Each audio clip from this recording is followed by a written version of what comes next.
mais éticas e mais comprometidas com o bem comum.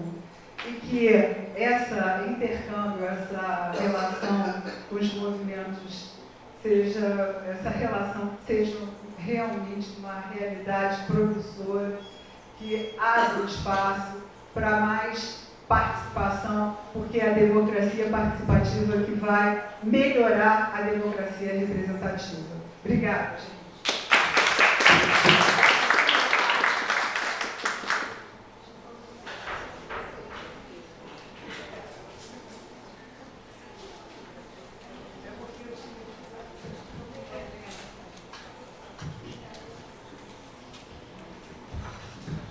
Bem, agora a gente vai precisar alterar a ordem das falas, porque a professora Fabiana também tem um compromisso e ela vai mais cedo. Obrigada, querida Cristina. Obrigada pelo convite, Cátia. Pedir desculpas pela ordem, porque tenho um compromisso com o fundão. Uma hora para ver que eu vou chegar atrasada, mas sem problema. Então, quero dar desculpas aos colegas. Mas pude ouvir a Cristina. A Cristina é uma parceira aí, ao longo dos anos em que eu estou na gestão.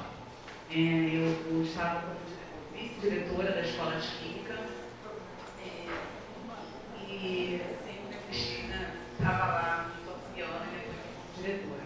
Bom, eu queria começar essa fala, que vai ser breve, mesmo. Primeiro, agradecendo a todas as mulheres que fizeram chegar até aqui.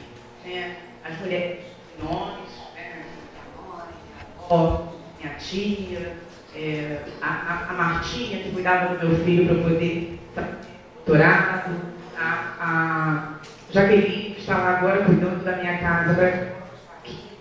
Então, essas mulheres que têm nomes, eu agradeço, mas agradeço também aquelas que têm, que a gente não conhece, mas que, de certa forma, conquistaram um espaço para que nós pudéssemos, hoje, como mulheres, estarmos em cargos de gestão, em cargos de poder.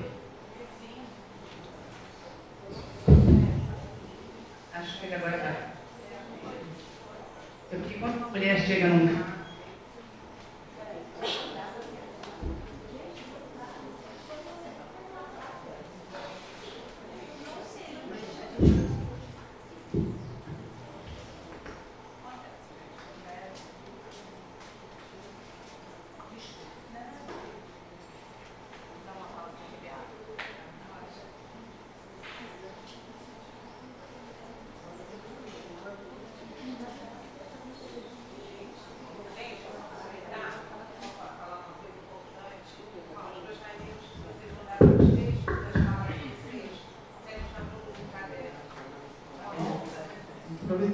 Bom, mas quando uma mulher chega num cargo de poder, ela não chega sozinha, né? Ela chega com tantas outras, mas também homens estão conosco nessa caminhada, né? Então, eu tive homens importantes na minha vida, meu pai, que insistiu que eu fizesse universidade, num momento em que a gente estava com uma situação delicada e precisávamos trabalhar, enfim, questões financeiras.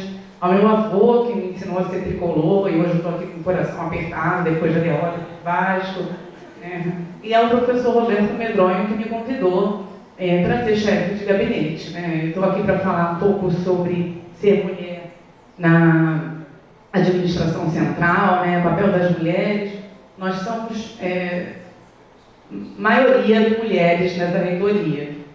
Somos ainda, contando as pró-reitorias e as superintendências gerais, mas a chefia de gabinete e a vice-reitoria, nós somos 13 contra 10.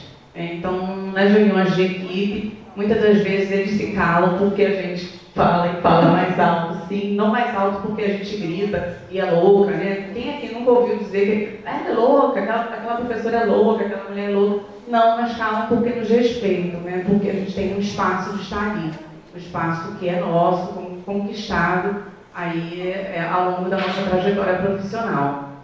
Então, eu sou muito feliz e grata de estar neste momento na chefia de gabinete com essa equipe de mulheres maravilhosas, que conduzem aí a universidade por esse momento.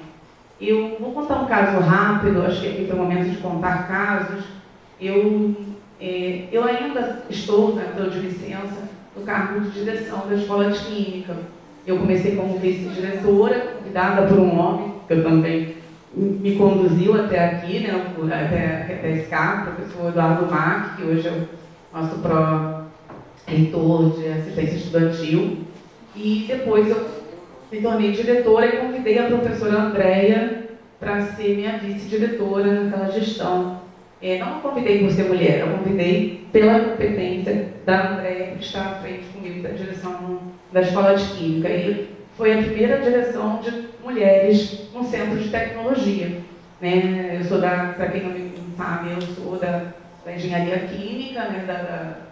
Do Centro do CT, e nós tivemos uma gestão com mulheres que acaba agora em janeiro. E vamos passar o bastão para 2 homens. Com orgulho, porque são 2 homens competentes que estão ali e certamente fazem jus ao cargo de diretores da escola. E no Centro de Tecnologia, neste momento, nós somos 4 mulheres na direção. Nas engenharias, nós temos a professora Cláudia, diretora da Escola Politécnica, eu, Andréia e eu da Escola de Química, professora Suzana Kahn da COP e a Maria Inês do Instituto de Macromoléculas. Então, nas reuniões do Conselho de Centro, nós também éramos maioria. Então, eu sinto que a universidade está mudando, ela ainda é diversa, ela é plural, a gente precisa conquistar os nossos espaços, mas ela está caminhando nessa direção que é irreversível. Não vamos mais voltar, né, num cenário de que a mulher dentro da universidade não tem espaço. E para fechar, eu vou contar um caso rápido, que a gente, quando está no cargo, a gente às vezes não percebe, né, não só no cargo, mas ao longo da nossa existência, às vezes a gente não percebe o machismo, o assédio, por ele ser de forma estrutural na nossa sociedade. Eu, um belo dia, estava no meu gabinete, em reunião com uma professora, que era coordenadora da Engenharia Química, e um professor entrou em minha sala, empurrando a porta, passando pela secretária que estava na antessala, e veio questionar por que eu tinha uma vaga reservada no estacionamento do Centro de Tecnologia. Eu falei, não sou eu, professora Fabiana, que tem uma vaga reservada, é a diretoria da Escola de Química. Não fui eu que marquei as vagas, não fui. O Centro de Tecnologia existe já desde 1965, 70 anos, acho que essas anos 1970, acho que essas vagas já estavam reservadas lá. Se não faz jus um diretor ter direito à vaga, a gente pode questionar, mas se ela tem, eu vou utilizar. Se tem, eu vou utilizar. E esse professor, ele não tem pudor nenhuma, ele não era professor da Escola de Química, ele era de outra unidade, e eu duvido que ele teria falado isso se o diretor fosse um homem.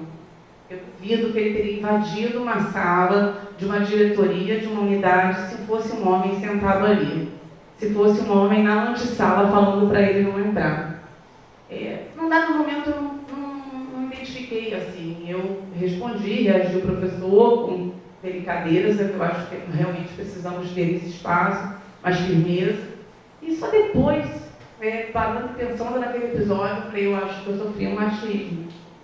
E aí passei a pensar em todas as vezes que talvez tenha sofrido e não tenha percebido. Então, eu acho que esse encontro está sendo promovido hoje para a gente trazer e refletir essas questões que a gente vive nas nossas vidas. E eu queria falar diretamente para as mulheres, que a maioria aqui nessa sala, é que nós não sejamos a mulher que assedia, nós não sejamos a mulher que tem inveja da outra. Os espaços são nossos. Muitas vezes a gente também vê a outra como uma adversária, vê a outra como alguém que está ali querendo ocupar o seu espaço. Isso não pode, a gente não pode ser o que a gente critica nos homens. Então, obrigada, Cláudio, Kátia, Ângela, pelo convite. Um prazer enorme estar aqui com vocês. que assim, sejamos as mulheres que inspiram, como minha avó, como minha mãe, como a Cristina, como a Kátia, a Ângela, que sejamos essas mulheres. Obrigada a todos mais uma vez.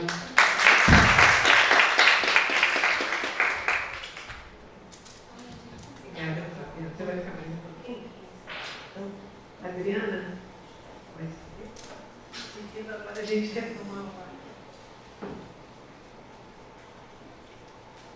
Agora já boa tarde a todas as pessoas presentes. Eu queria iniciar minha fala agradecendo o convite para esse evento tão importante, né, que é o primeiro encontro da Ouvidoria da Mulher e dos coletivos, né, femininos da UFRJ. Inicialmente fazer uma autodescrição: eu sou uma mulher branca, tenho cabelo comprido na cor castanho, eu estou usando um vestido preto, tenho um colar de bolinhas assim, transparente, né? Castanho transparente. Fim da minha autodescrição, aí voltando à minha fala, eu queria saudar justamente no sentido de que é muito importante a gente passar a fazer ações mais unificadas. Eu vejo que a UFRJ já faz muitas questões, né, já faz muitas ações, como até a fala, né, do Ministério do Planejamento, né, e Gestão trouxe, né, que até pesquisou, mas a gente não se conhece, a gente não faz as ações em conjunto. Então, eu saúdo muito uma iniciativa como essa, no sentido de que eu já venho trazendo isso no CRM, o quanto é relevante a gente começar a se unir mais, porque a união